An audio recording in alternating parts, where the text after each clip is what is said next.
All right, here's the video help for part C in this homework problem 10.1.5.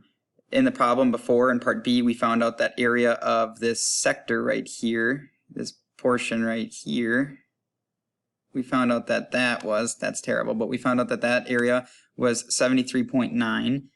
We also found out that the radius of this circle was 13.2. And we are going to use that again in part C here. In part C, we are looking for this area right here. It's an odd little area. This area out here we're looking for.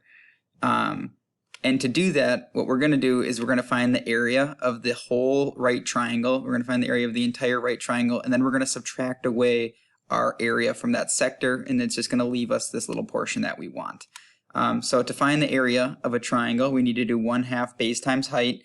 My base is 15. My height is going to be the 13.2 from the radius, and so that's where we're going to start, is 1/2 times 15 times 13.2. And that's going to give me my area of that triangle. On my calculator, this tells me that this is 1/2 times 15 is 7.5 times 13.2. That gives me an area of 99.